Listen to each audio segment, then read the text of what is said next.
Roll call, please. Bruce Miller, Here. Kirk Martin, Craig Arcuri, Chris Colbert, Here. William Gilbert, Here. Patricia Griffin, Karen Kahn. Here. All right, thank you. Do we have any changes to the agenda? No, Mr. Chair. All right, public comment. Any member of the public may address the Airport Commission on a subject within its jurisdiction. It's not scheduled. Total time for comment is 15 minutes. I have one speaker slip. Mr. Carl Hopkins, good evening. Mr. Miller, it's for item 13. No, both. Oh, yeah, both. Oh. Did 2 for 1 or 1 for 2? All right. My name's Carl Hopkins. I'm a local pilot here. I just wanted to let both the commission as well as the public know about an outstanding event, aviation event that took place here earlier this month, August 9th, 10th, and 11th. It's run by a charitable organization here in town called A Different Point of View. Many of you may know that Lynn Houston, the airport's marketing manager, was actually the founder of this organization. But A Different Point of View works with disadvantaged and underprivileged and at-risk children here in town. This 3-day weekend, they set up an aviation career program over here at the Visitor Center, which was an excellent location for it, because this program was multifaceted in that it involved some self-esteem, some leadership, some decision-making, talks and communications and working with the kids. Their goal is to engage, inspire, and transform, to change these kids' lives. And they do it through aviation. Specifically, in this case, they wanted to present all of the career possibilities. They had a talk by an airline captain. They had a talk by a flight attendant. They had a visit to the control tower and talks by controllers. Visit to the fire station, talk by those folks. They had a visit by an A&P and actually got to go into the shop and pound some rivets and do a few other things that A&Ps do. And most, probably best of all for most of them, was they also got 3 roughly half-hour flight lessons from Above All Aviation. And when some of the kids were flying, there were 12, 15 to 18-year-olds. While 4 of them were flying, 4 of them were in the simulator, and 4 others were getting basically some ground school. And then they would rotate that, and so there were 3 cycles each of those 3 afternoons. I think it's just an excellent program. It was sponsored by, principally by A Different Point of View, but with substantial support by a number of other local organizations, including Above All Aviation, Santa Barbara Foundation, and of course the airport in allowing them to use the facility over here. I've handed to each of the commission members the 3-page schedule of events as well as a newspaper article that appeared in the CASA magazine. I think it's an excellent, excellent program. Their goal, should funding provide itself, is to do this with a different group of 12 youths every 2 to 3 months. So I would encourage anybody who's interested to go into the web and Google A Different Point of View and maybe support them and at least see what they have to offer, and maybe some of the commission members could be involved in future presentations to this group. I'm not personally involved in it. I just thought it was a wonderful group and wanted to point it out to everybody. All right, thanks for bringing us that information. A really great program, and yeah, certainly our thanks to all the sponsors for that. Great thing to develop. Any other public comment? Okay. Brings us to notices. The General Aviation Subcommittee did meet on Wednesday, July 31st at 1:30 p.m. We do have minutes of that posted. And on Thursday, August 15th at 5:30 p.m., the airport secretary duly posted this agenda. We have minutes. Recommendation to waive the reading and approve the minutes. I so move. All in favor? Aye. Opposed? All right. The minutes are approved. Consent calendar, we have 4 lease agreements and the July property manager report. Do we have any changes to the consent calendar? I know. A motion? I'll make a motion to accept the consent calendar as written. Seconded. All right, so all in favor of approving the consent calendar? Aye. Aye. All right, opposed? All right, the consent calendar carries. That brings us to the liaison reports. I'm not sure we have our City of Santa Barbara liaison, Randy Rouse. Nope. But we do have our City of Goleta Mayor Pro Tem, Mr. Michael Bennett. Good evening. Thank you. As always, it's a pleasure to be here. I have nothing specific to report tonight, but as I promised you at the last time I appeared here, Hollister Avenue was going to get paved. And that evening, they started, as promised. And they finished it. It came off very, very well. And we got lots of kudos, which is unusual. Don't get a lot of those when you start doing public works work. But everybody seemed to be pleased in the speed and the outcome of the event. So that was very, very positive. So that's all my comments. And if there's any question you may have, I'll be happy to answer the best I can. Didn't want to just keep on paving right on through the airport to those taxiways. No. Well, see, Bruce, I really was being nice. I wasn't going to say anything about continuing down Hollister Avenue. Thank you very much. Thank you. All right, administrative reports and other items. Item 10, the Marine Corps Tribute Glass Sculpture Final Design Review. I believe we have a presentation. Yes, we will in just a moment. Tonight, we're asking Commission to review the final design and make comments that will be forwarded to the City Arts Advisory Committee regarding the maintenance and safety aspects of the project. As you know, the preliminary design process for this project started in February of 2012 and concluded around September 20th of 2012. In April of this year, City Council received a presentation about the project, and they approved an agreement between the city and the Pierre Clysons Veterans Museum and Library to transfer the right, title, and interest to the Marine Corps tribute to the city once it's built. And now the project is making the rounds of its final design review. Commission pointed out several different concerns that the artist has been working on addressing.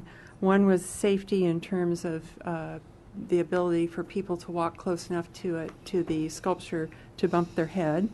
The other was maintenance of the sculpture, benches on the site, interpretive signage so that the viewers or the public viewing the sculpture would understand what it was all about, and also landscaping and ADA accessibility to the site. So with that, I will introduce Doug Lochner, who is the artist, and he'll bring you up to date on how he's refined the project and addressed the concerns that Airport Commission brought up during their review. Good evening. Thank you.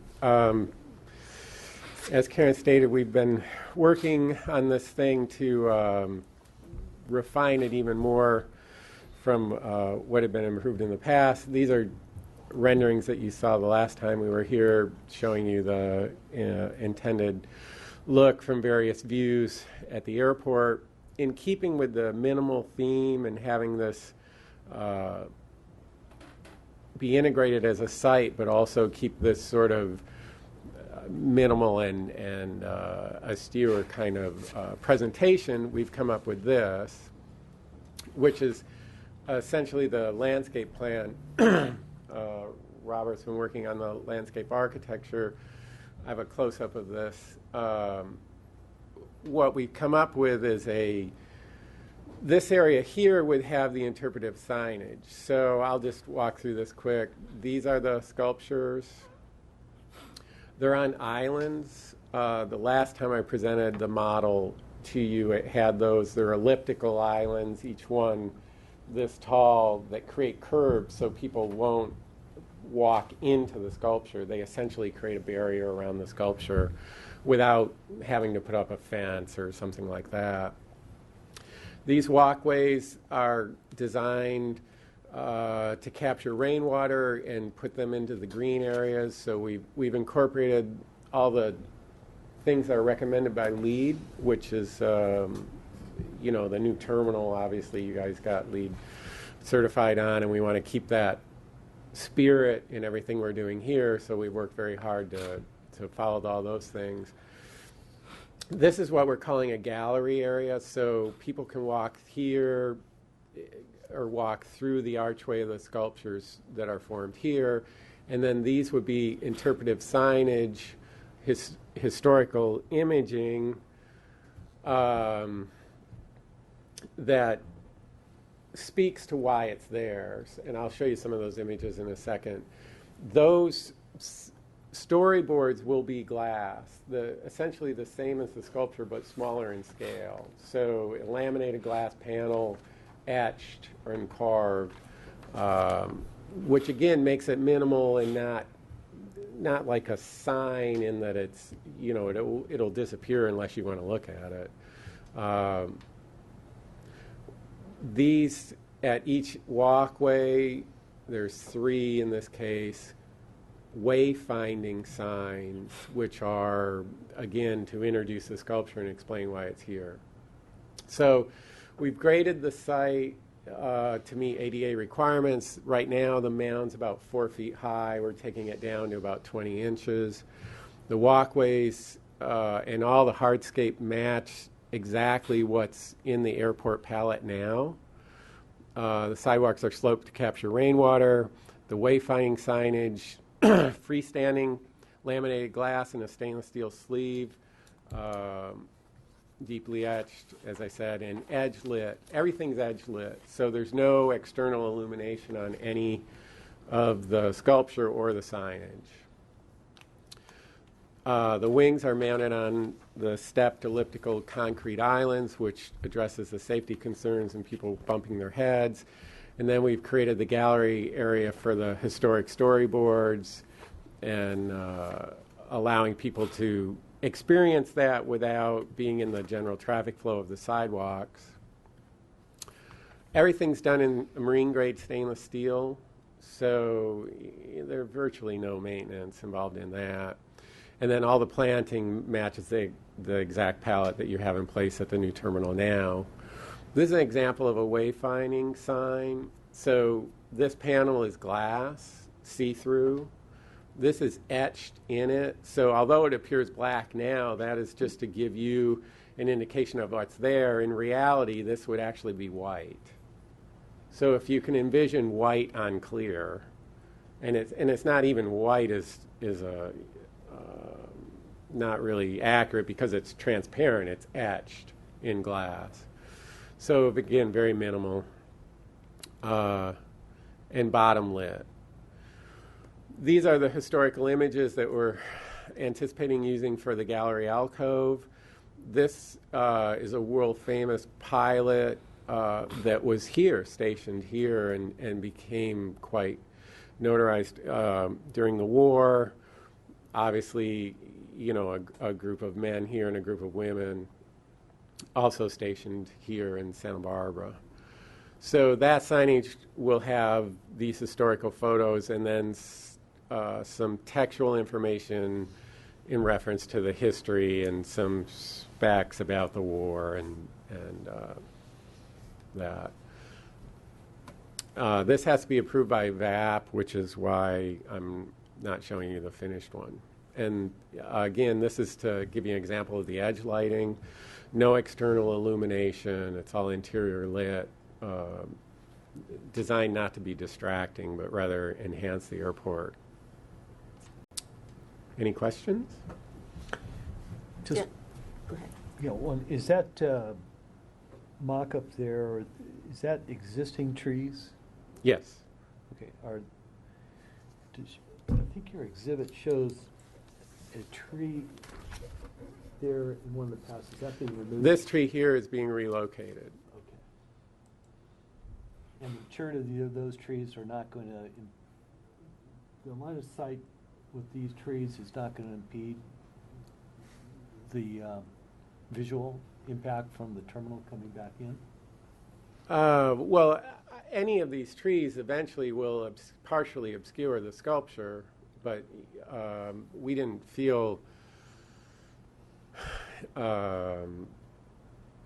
it was appropriate to remove trees, I guess. You know, I think that's something that could be discussed. I think. Let me just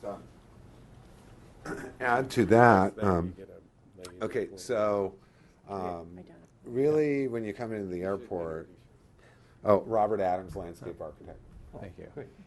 So when you come into the airport, the view of the sculpture wouldn't be impeded. That's why we want to move that one tree in front to a location that the staff approves. There's lots of utilities everywhere and things like that. But Sure.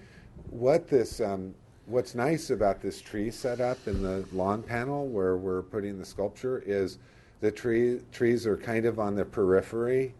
They're are Virginia oak, Quercus virginiana, and they provide shade, and so we want to be as least disruptive to kind of that original design intent as possible. So really the only one we want to relocate is that one right in front. So the trees do provide shade, and we think they'll provide like a really good backdrop to the sculpture too, because it'll be open in front, and really keeping spirit and letter of that original landscape design, which is so nice in this area.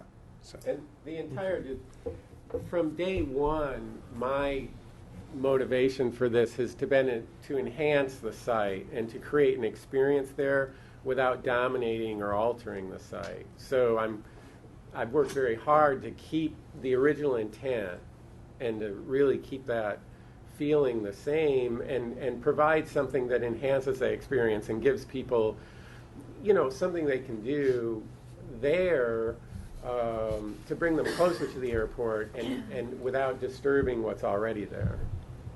Well, I think you've done that. Well, thank you. That's Yes. Is the sculpture already built? No. Okay. And number two, did you investigate any other sites for the sculpture to be located? Initially, this was the site that was chosen. I mean, you have raised some suggestions of alternative sites that may be a higher profile or something, but in looking at other possible sites and at the original intent of this, this is really about a tribute to the airport being a Marine base during World War II. So it seems like this is the appropriate site. Yeah. I guess my question is, yes, we've investigated, but we keep coming back to that. It fits here. It makes sense here. We feel it's a suitable ornament to the airport. It's very harmonious with the existing building. It blends with the architecture. And more importantly, it says what we want to say. And I think it proves a suitable jewel, if you will, for a gateway to Santa Barbara that people are either coming or leaving. And I don't see another site that gives us this opportunity, to be quite honest. I was, of course, thinking of Goleta Beach because you have such a much wider audience in that property, as I understand, was also part of the original site. Was it not? Did not the air base go to the beach? Not at all. Thank you. Yeah, I mean, I'd love to do another one there. I think this works here, and I absolutely appreciate your concern, and we did look very strongly at that. But we put an awful lot of work into this to make it, again, work with the existing site, work with the existing architecture. There's so many architectural cues that the sculpture takes from the building and things like that. It just, to me, this is just the perfect site. I certainly can't think of a safer place for No. a piece of art like this. Question: if the architecture were to be installed, would it then be given to the airport, and it's our responsibility to maintain it, and only at such time as were there a necessity to remove it, would it be their responsibility? Is that No, the agreement that council approved, it transfers the title to the city once Okay. it's, installed and completed. And then we take over the maintenance at that point, which is fairly minimal, given the way it's been designed. I mean, and I understand maintenance is a concern, and my primary practice as an artist is public art. So, I mean, that's the majority of what I do. And every sculpture I design in a public space is designed to have lifespans in centuries, not in years. I mean, this is type 316 marine grade stainless steel, which will be passivated, pickled and passivated. I mean, you're not going to get anything that's going to last longer in this environment. You know, the glass is coated to accept the harsh environment that you have with the jet exhaust and things like that. I mean, I've taken great care to design this thing such that it doesn't have paint. You know, there's no paint. I mean, there are no surfaces that are anything other than raw material. There's glass and there's stainless steel. So because of that, there's nothing to fail. You know, it's not like I hate to use the word, but, you know, like the painted gates or whatever. It's not going to fade. There's nothing to fade. In the report, there was a mention that you're going to coat this with a coating, rain spotting coating. The glass comes prefabricated with an emulsion on the surface that is a hydrophilic coating. It essentially repels water to make it clean. You know, they call it self-cleaning glass is sort of the common term. Mm-hmm. Hydrophilic is the scientific term. It's a nanopolymer that's impregnated in the glass when it's fabricated. And it doesn't wear off or anything? There's a maintenance schedule involved on that what I'm being told by the manufacturers is, you know, you don't have to touch it for 5 to 10 years, and then it's can be reapplied, and it's like washing a window. I mean, it's washed on. It's essentially glass is porous on a microscopic level, as is everything. Our skin's porous. You know, everything's porous if you get close enough to it. And what this does is plug up those pores.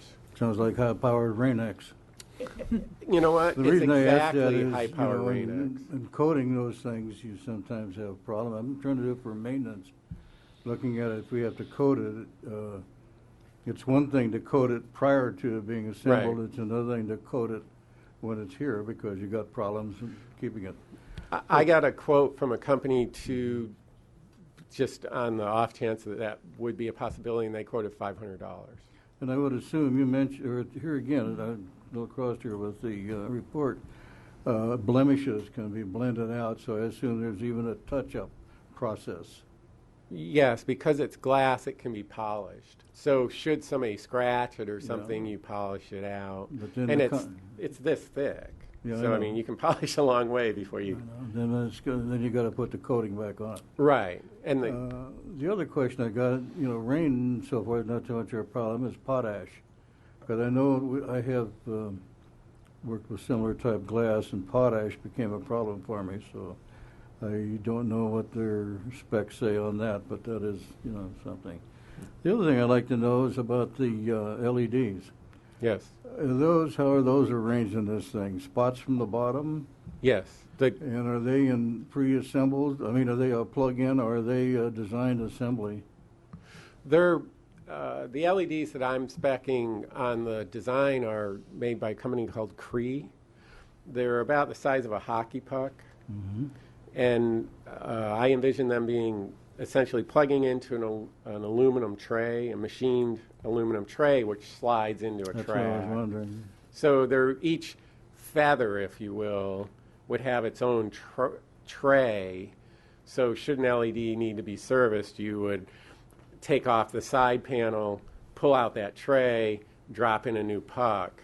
Yeah. And we were going to provide essentially full replacement LEDs with the sculpture so that, you know, if one failed or something, you didn't have to order it or, you know, because these things, their lifespan on them. My other is- question was, you know, you talk about a long life on these things, which Right. I know, and I also worked with them and had problems occasionally, not very Right. often. But I was wondering if the manufacturer would be there 10 or 15 years.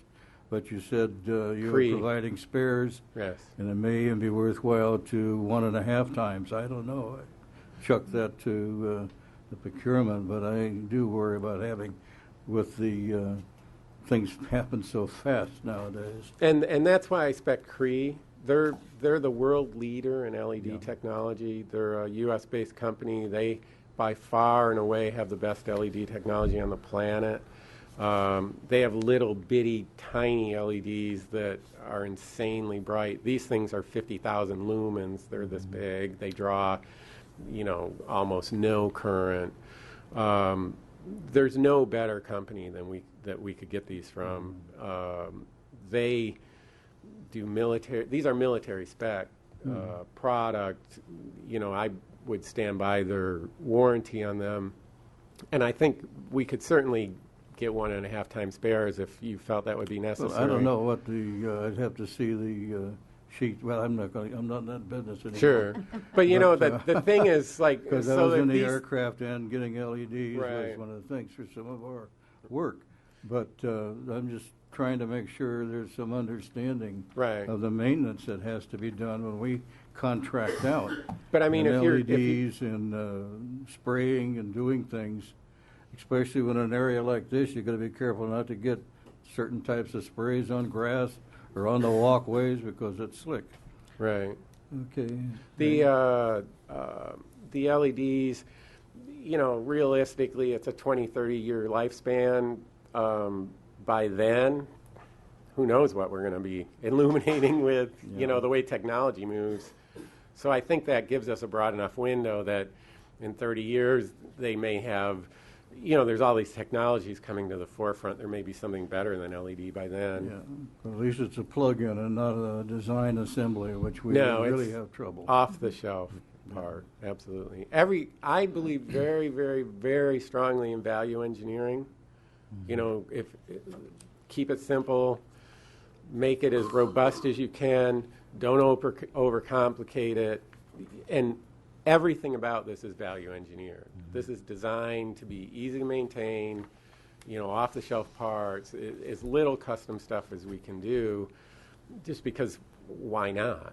We don't want to build something that's a pain. That's not the intent. In the report also, it mentioned having to wash it maybe a couple times a year. Yeah. Something like that. Here again, I'd run out with my high-pressure hose. Now, is that acceptable with this coating and other things? Yes. I'm assuming it is. But That's exactly how you wash it. Okay. I mean, literally, they spray it down and you don't have to squeegee it. The stuff just sheets off. So, it's amazing stuff. Okay, Well, thank you. Would it be fair to say there's probably no more maintenance than any of our other public art, particularly, for instance, kinetic sculptures or electrified kinetic sculptures? No. To be quite honest, Yes. it should be the least maintenance sculpture you have. Right. Can you expand or refresh my memory on the center medallion where The center The medallion ring- is, again, marine-grade stainless steel, laser cut, and it will be embedded in the sidewalk. So intended to walk on? Yeah, it'll be textured so that it meets ADA requirements for slip, and essentially it's stainless steel embedded in the concrete. So Cool. when they do the concrete, we will embed it at that time, and they will finish the concrete to the level of that medallion. Very cool.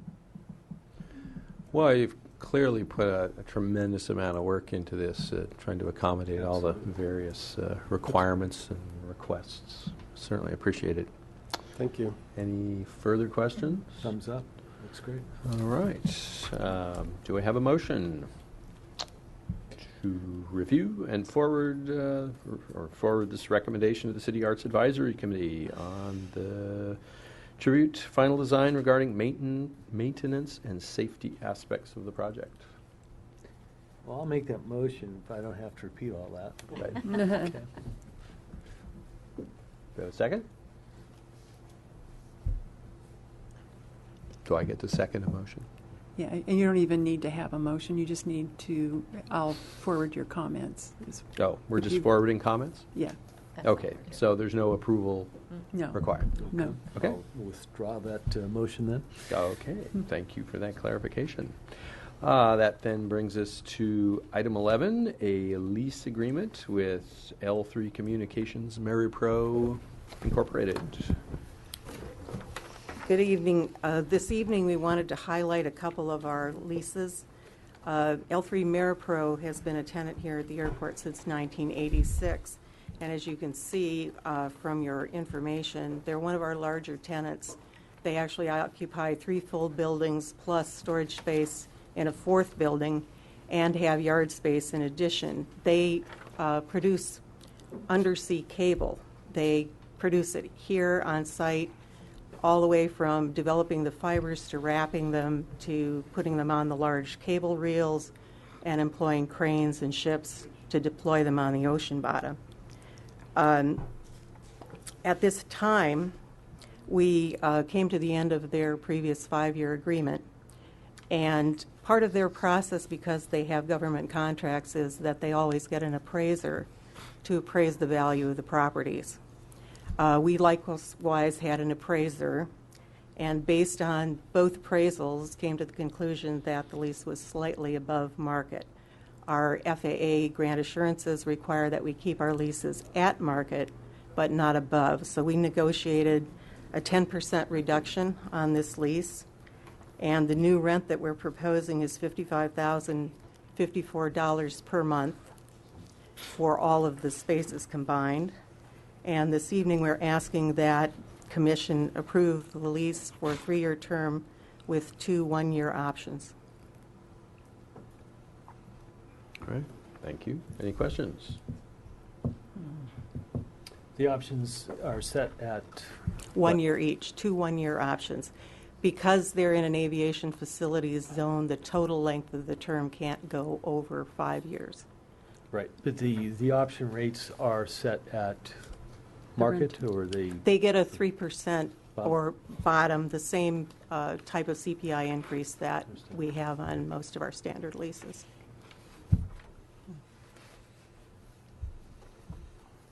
Any other questions? Need a motion? Motion, is there a motion on this, really? We recommend. We need to approve and authorize. Well, I'll make the motion to accept this proposal as outlined, to Second. renegotiate the lease. All right, all in favor of approving the lease agreement with Jacob Stern, with L3 Communications MeriPro?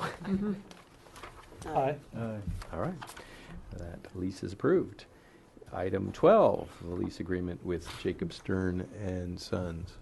Okay, this lease agreement, we also wanted to bring to your attention because this is a 20-year agreement.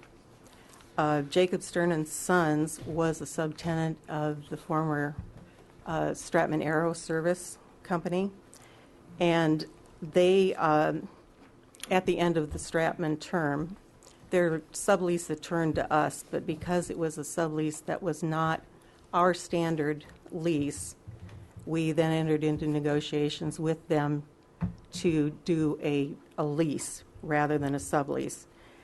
And we're asking that you approve that this particular lease be sent to airport or to City Council, because of the term. This is not something that Airport Commission can approve. It needs to go to Council. But we're seeking your approval first. And this item is also related to the following item about the tie-downs. You can see from the handouts that we passed out that the original Stratman leasehold, which had comprised 2 subtenants, Accurate Aviation and Jacob Stern and Sons, has actually been divided up into 3 portions.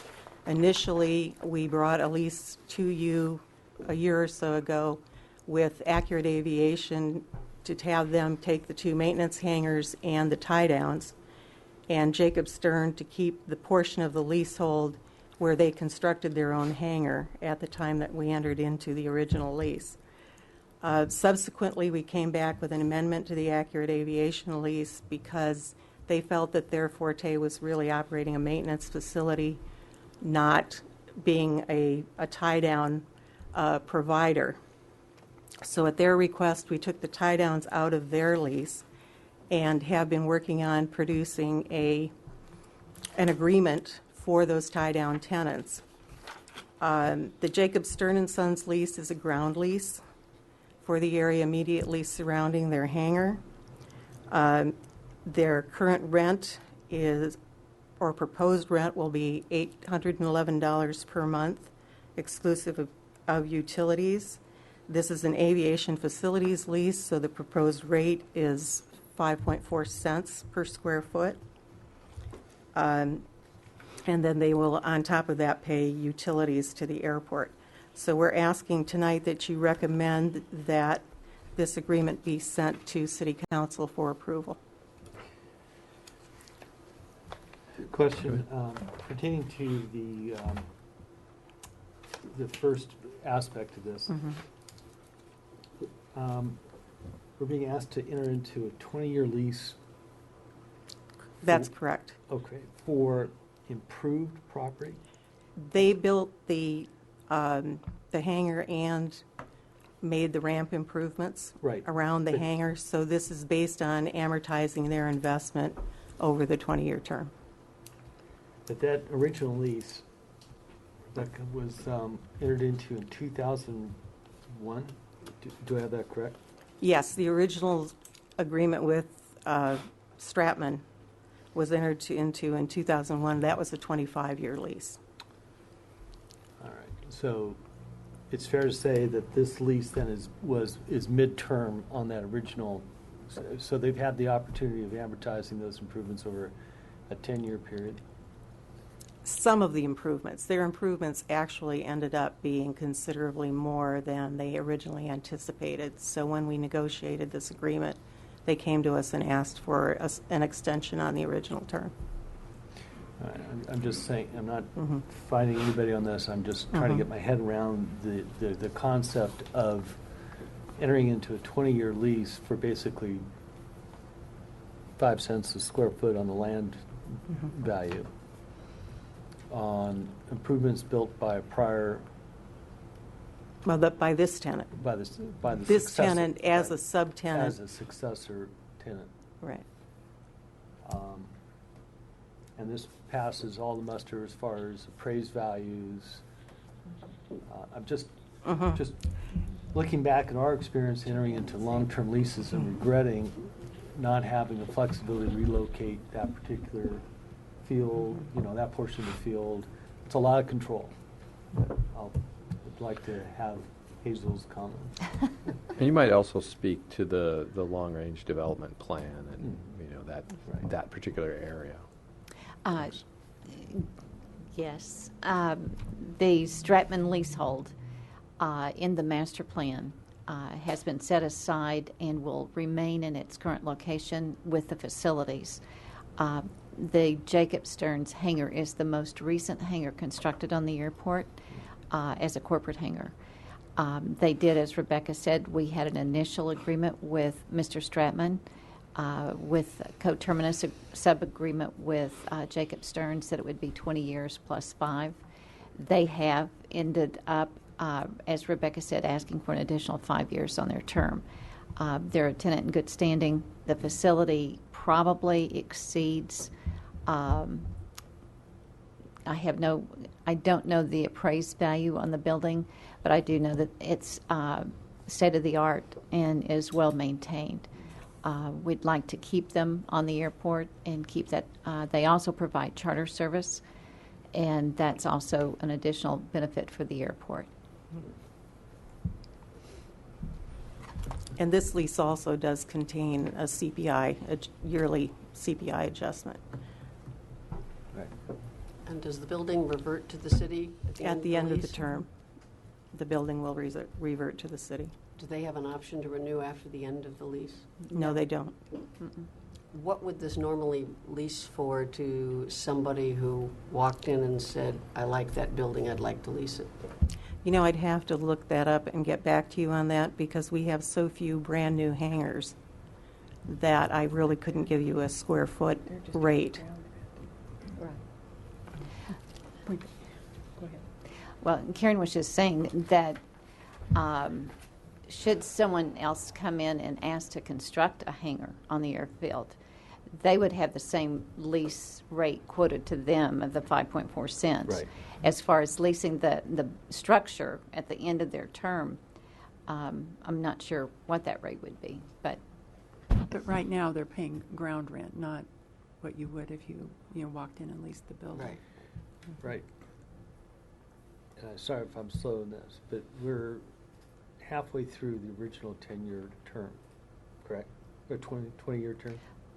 the original was actually 25. It was 20 plus 5, so it was Okay. 25-year term. 25. Correct. And so the net effect of this is we're extending this 25-year term, or is this another 5? It will eventually, if you go from the very beginning until the end of this lease term, it would be a total of 30 years as opposed to 25 years. Right. So the end date on this would be when? 20 years from 2013, so I would say 2033. And as you sort of alluded to, I mean, this fits into the master plan. development plan as it has developed to this time. that's correct. So there's no alternative application for that site in that plan.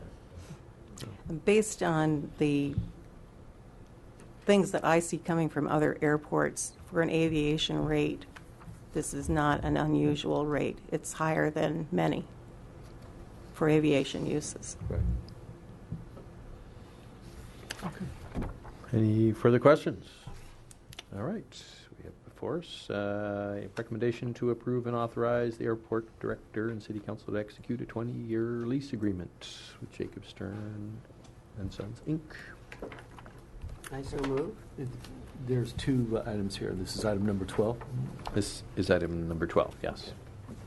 I'll second that motion. All right. All in favor of approving and authorizing the airport director as Aye. Aye. opposed? All right. Thank Oh. you. Item 12 approved.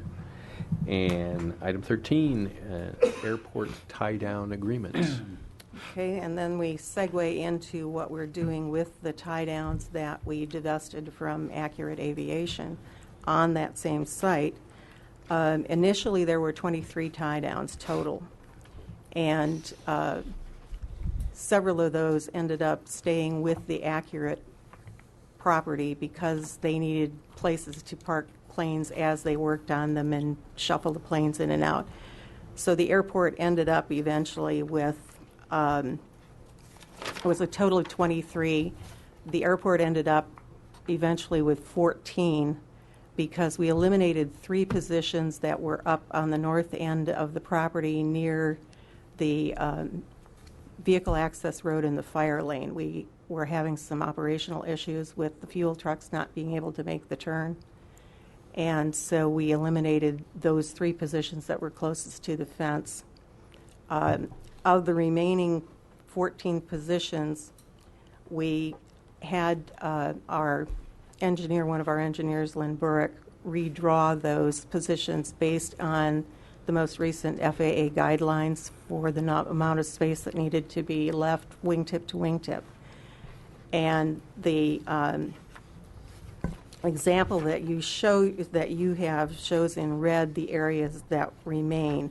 What we will end up with eventually is 6 aircraft parked on the east area in 2 rows of 3, and then the remaining 8 aircraft parked on the west side with single aircraft for the first 3 positions and then 2 rows of the remaining 5.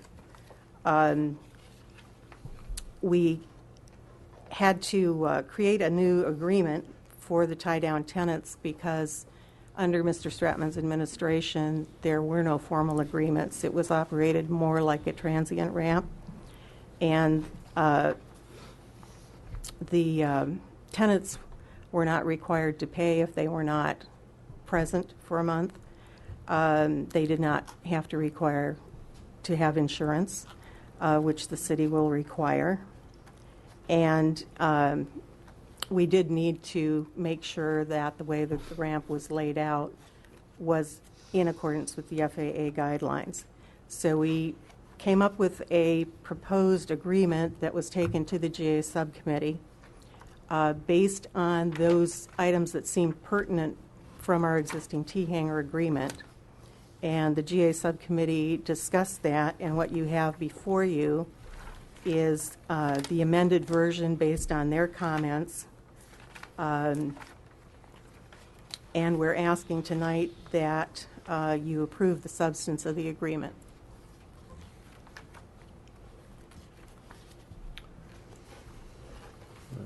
And as mentioned, the GA subcommittee did review the agreement, and there were several suggestions. The majority of that agreement stems from the T-hanger agreement terms and conditions modified for the slightly different environment in the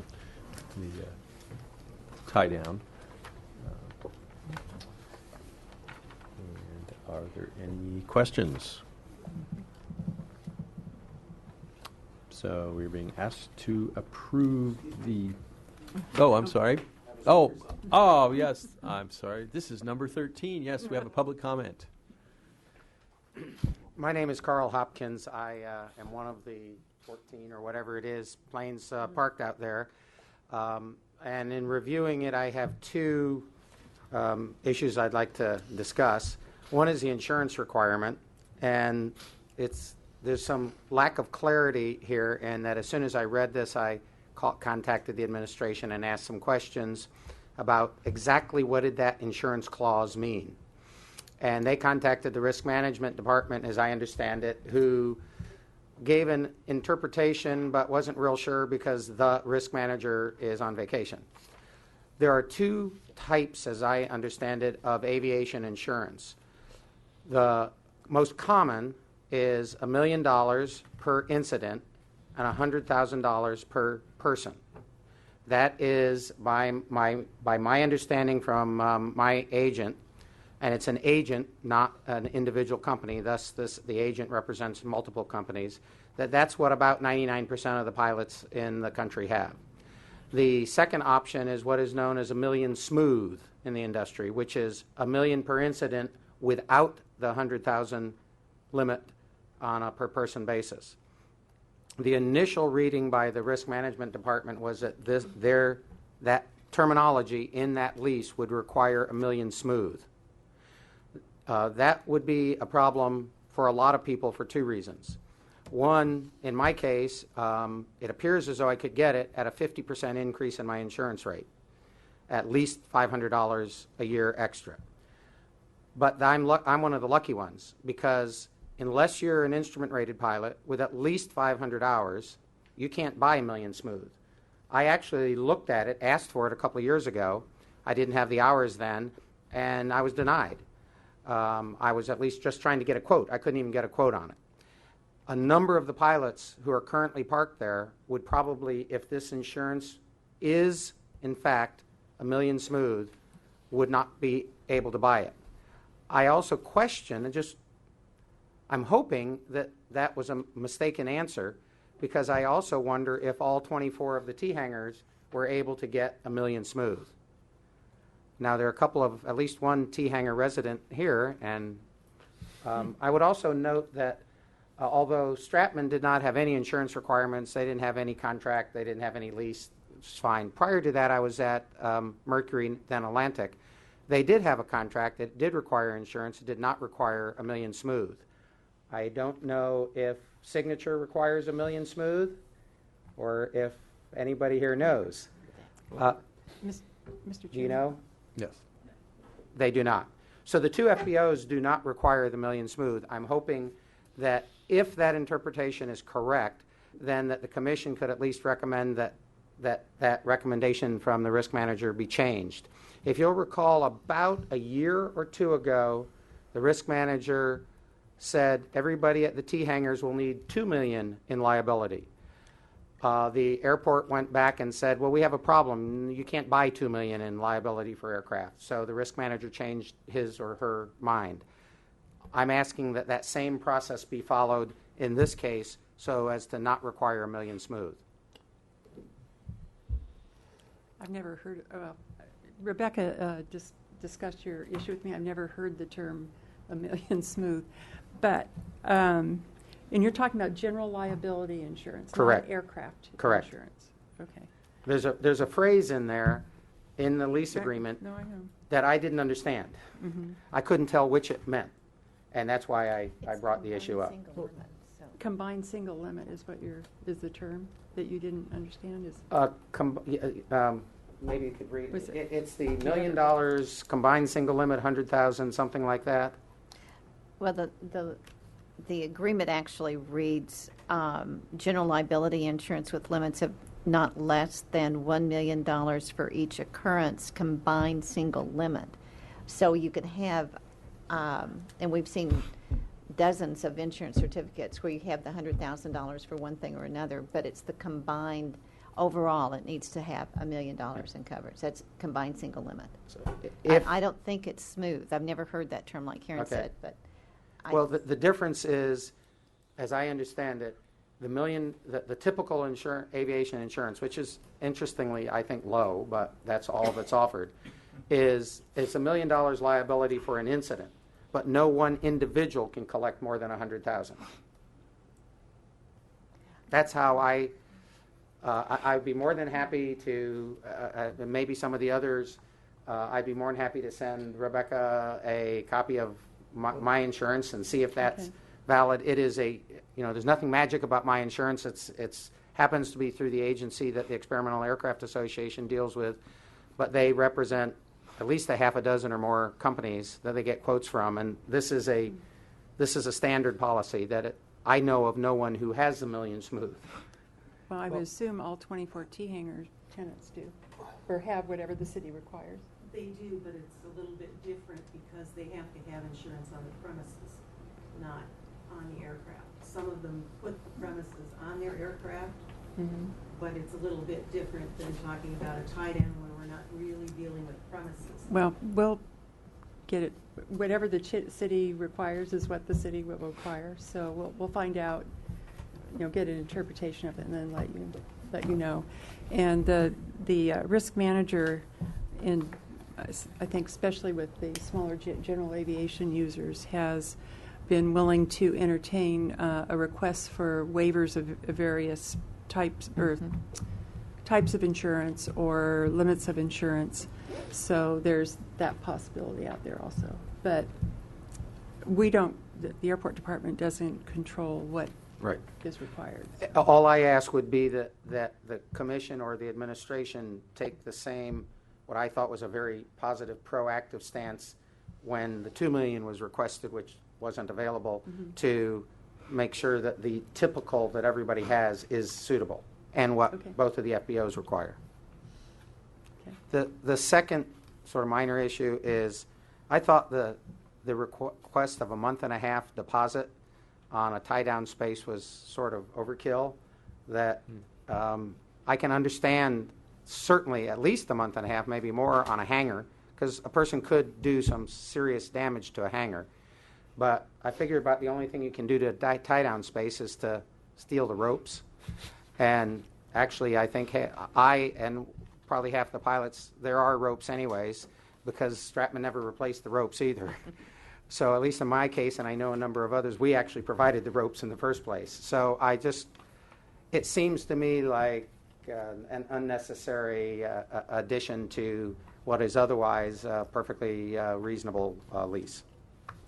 And there was also the discussion of, well, what if you skip out? I think a number of others, are on auto payment. The city automatically deducts it from the checking account every month. And that, I think, offers, those two things, I think, would offer enough to make a deposit unnecessary, but the insurance is a much bigger issue. Thank you. Let me ask then, is there a reason it is 1.5 months and not 1 month? It's been 1.5 months as a standard practice for any number of years, at least since I've been at the airport. What that actually amounts to is the last month's rent plus a half a month's deposit is another way to look at it. And while it's true that auto payment has been a very good thing for the airport, we have had experience where people who are on auto payment, in fact, don't have the money in their account at the time that the payment comes due. So it's not really a protection against a tenant having insufficient funds.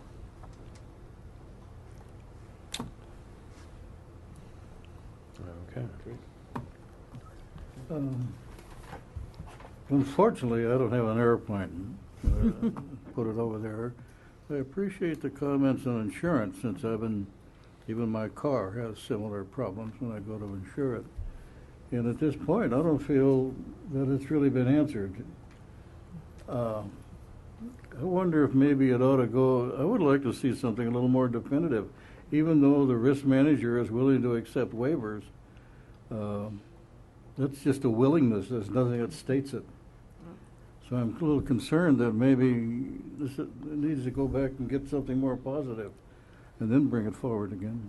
Mr. Chair, Commissioner Gilbert, not only does risk management set the standard for what insurance the city requires of anybody that does business with the city, but the city attorney's office is also involved in that decision. And the risk manager, while he will entertain the request for a waiver, he doesn't just give them out wholesale. I mean, otherwise the city's not protected, and that's really what their bottom line is to protect the city from, accidents caused by people leaving their chalks out and someone trips over them and cracks their head or whatever. But we will check and see if Carl's interpretation is what he thinks, or that the agreement says what he thinks it says. Like I said, I've never heard of the term smoothing before, and I've dealt with insurance for a long time. But we will follow up on it. I guess what bothered me was Ms. Jones' discussion on it. It sounded like, well, it was there, but we just didn't realize it, or it's not specific. And No, I don't know how specific something needs in order for it to be. I know when I read my fine print in policies, I try to figure out that there's nothing I don't understand. Now, if this is something that is not understood by others, that's the only thing. But this has been required in every lease, every permit, No, I every understand agreement that. for the last Yeah, I understand 40 years that that. I've worked for the city. But this business of smooth versus the other proposal, I guess when Ms. Jones was explaining it, I got the impression like it's sort of there, but it's not being specific enough. Well, in the insurance industry, the combined single limit is a very common term. I did, like I said, like I say, I don't have a plane, so that's not my, right. But quick thing. we will check with the risk manager to get his interpretation of what Carl thinks that it says. Or I'm just more concerned that the language is there that supports whatever we want and that's understood. Well, it is. It's been approved by the risk manager and the city attorney. It's Okay. what they require. Your last comment makes me feel, you say this is the same that has been in large numbers of leases. Every agreement. And all of the T-hanger people. Yeah. Every lease we have.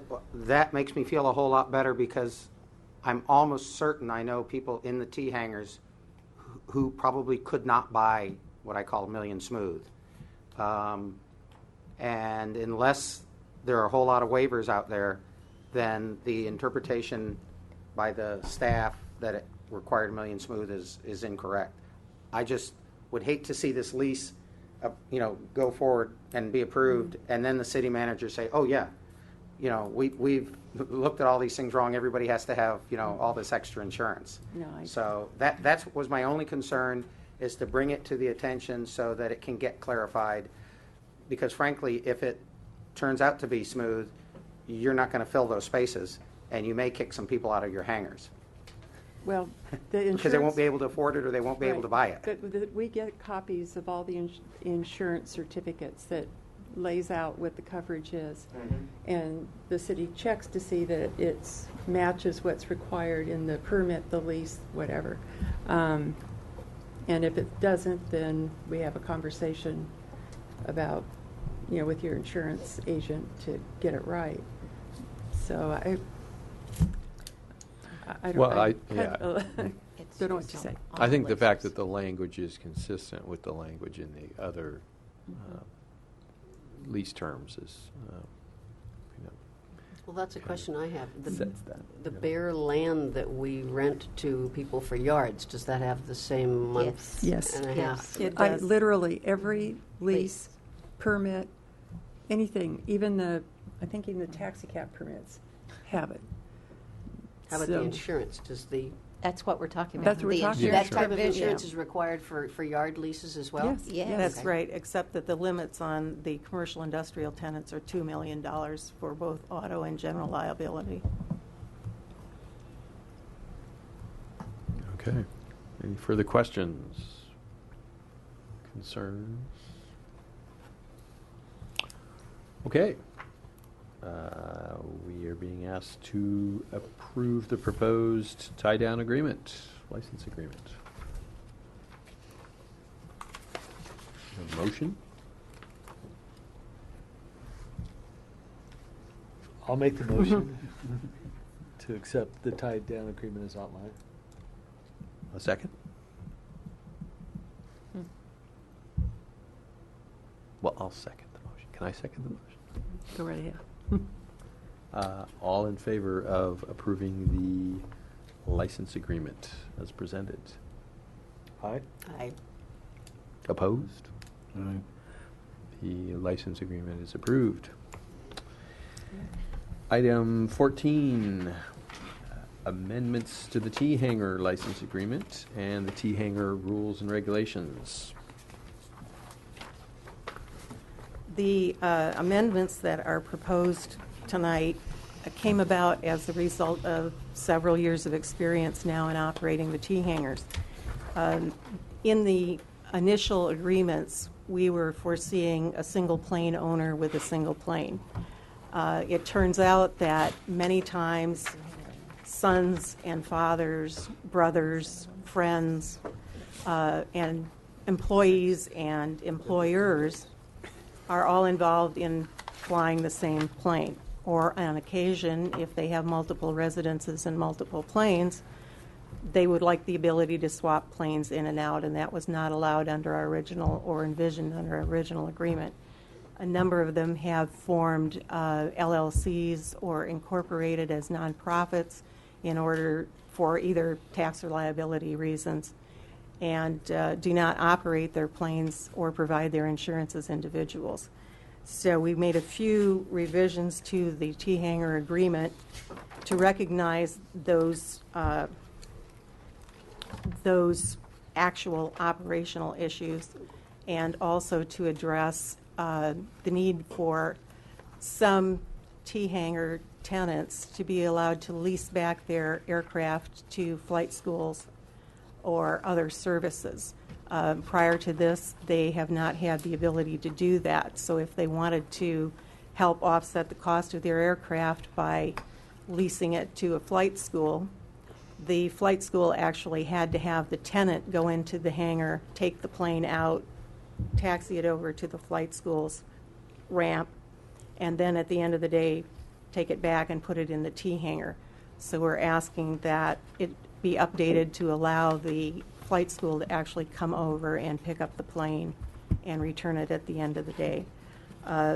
The other major revision that we had is that because of the number of requests that we have had for badging for friends who are flying aircraft, relatives who are flying aircraft, employees that are flying aircraft, even though business is not being conducted, and in some cases actually cleaning the hangar, or doing something that's allowed in the way of minor maintenance on the aircraft, our pilots have been requesting additional badges. This amendment would allow the pilots to do that as they have been, but it requires that they understand that they're responsible at the end of any such arrangement for getting those access badges back and making sure that they get back to us. So we are asking tonight that you review and approve the proposed amendments to the T-Hanger license agreement. What is the consequence if you do not get those media badges back? Is there a fee for Well, administration? actually, it's kind of major. You want to address that, Tracy? If we have too many unaccounted for badges of a certain type, then we have to reissue all of the badges. It gets very expensive. If we reach a certain percentage, and it's not very high, and we've actually are already in the midst of doing that with one group of badges, so we need to be careful to avoid that. Right. So we don't require any fees for additional badges issued. We do, actually. There You are do. fees for replacement badges. There are That's what I'm fees addressing. for Okay. lost badges. But it still can trigger having to rebadge a group of people if we lose track of too many. Understood. Okay. And just to clarify for you, it wouldn't be just T-Hanger badges. It would be all AOA badges. There's hundreds of them.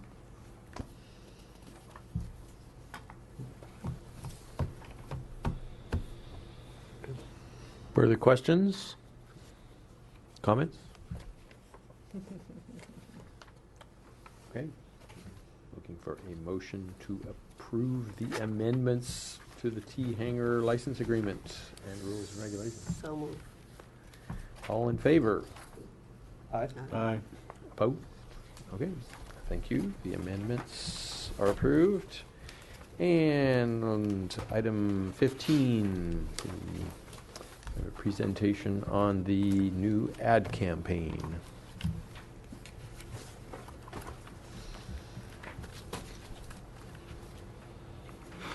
Oh, yeah. Periodically, we do TV commercials, and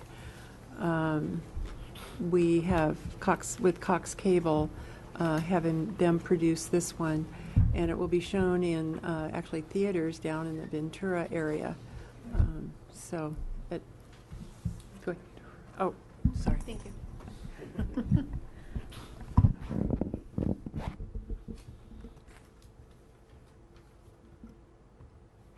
This is high tech.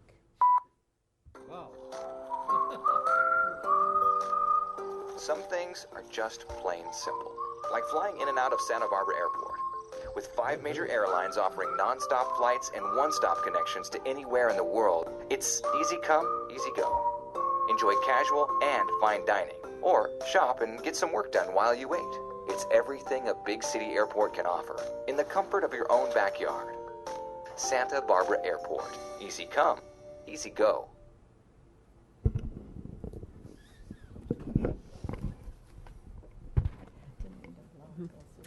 Very nice. Nice, yes.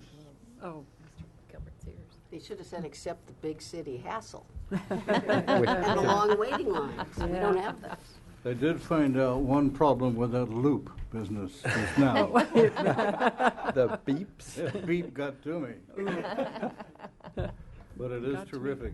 I can even hear Commissioner Colbert when he doesn't talk into the microphone. all right. Well, very nice, thank you. Just this afternoon, I was talking to a frequent flyer out of here who was commenting how wonderfully easy it is to get in and out of here. Oh, that's great. Even as much as not to be recommended showing up 20 minutes before your flight and still Oh. managing to get on it. Yeah. Don't recommend that. Not recommended. All right, I think that brings us to the director's report. Okay, well, I have a few items to point out. Our passenger count for July over July of last year was down 3.4%. Some of that is due to the airlines removing seats out of the market over that time period. But also we had over 39 flight cancellations due to the aircraft crash or accident in San Francisco. So it really affected us and our passenger count and our passengers as well. So that was too bad. I was not happy to see that. Our master plan, the commission received an update. The planning commission, after you received an update, and then in September we'll go to the Goleta City Council and Santa Barbara City Council. And then we'll kind of launch into the environmental review phase of the project. So we're moving along, and that's about a year's effort when we get to environmental review. Let's see. It's time again for the annual recruitment for advisory boards. Seems hard to believe. They're taking applications now, and application period ends on October 8th at 5:30. So we have 2 seats that are, their terms are up, but both Commissioner Colbert and Commissioner Gilbert are eligible for another 4-year term if they choose to apply, which I hope they will. So anyway, I just wanted to get the word out that the city is doing recruitment for advisory boards, and if people are interested in other boards and commissions in the city, it's a good opportunity to volunteer. Excuse me, Karen, do you know what the deadline is to have your paperwork in? October, what did I just say? 8th. Thank you. Sorry. Our full-scale emergency exercise we have to put on every 3 years is coming around this October. So on October 9th, we'll hold the full-scale exercise, and we'll get some publicity out about it. But you're all welcome to come and observe. It's kind of an interesting exercise to watch and see how the fire crews respond, the medical, the law enforcement. Everybody practices to get together and save lives and get people out of an aircraft that's had on fire or had an emergency. So Tracy will be leading that effort, and I'll let him brief you a little bit more in September when we get closer to the exercise. Property management, the Elephant Bar Restaurant, as you know, closed. They are, I think, pretty much out. Are they done? Pretty much. They've been clearing out their property over the last week. We will be putting out an RFQ for a real estate broker to help us identify a new tenant for the properties, a broker that's specializes in restaurant, since we don't really have that expertise on staff. So more to come. There does seem to be interest. We've gotten calls from real estate agents, brokers, a couple of restaurant owners. So we're hoping for the best. The property needs some work. So whether the airport ends up making those improvements, or the new tenant, or both of us, we'll have to see what we can negotiate.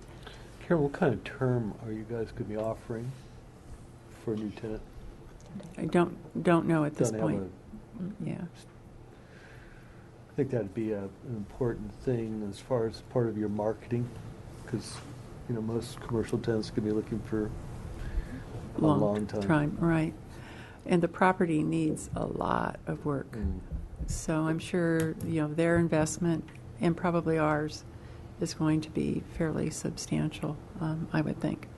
And one other thing too, that restaurant parcel was changed, the zoning was changed when we did the specific plan.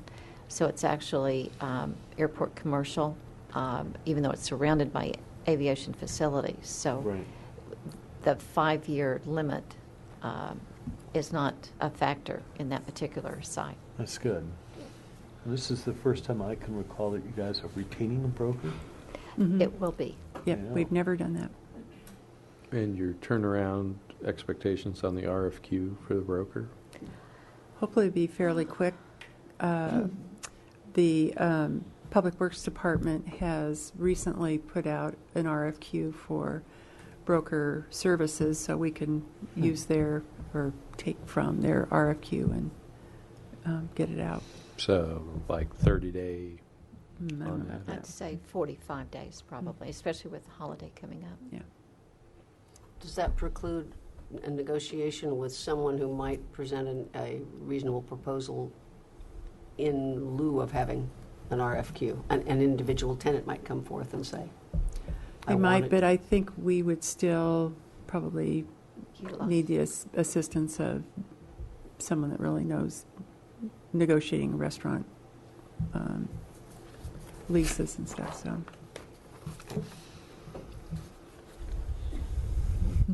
Okay. Very interesting. So, we'll see, more to come. And that conclude, I did want to, I guess, announce, so it's the first time I announced, I sent you an email that on September 16th at 4 p.m., we'll be having the dedication ceremony for naming of the terminal. So we're planning that right now. Invitations should go out in about a week, so just wanted to remind. And then we'll put some notice in the newspaper, and we'll be sending out invitations as well, but of course, the public is welcome to attend. All right. And that was September 16th. At 4 p.m. It's a Monday. And that's all I have. All right.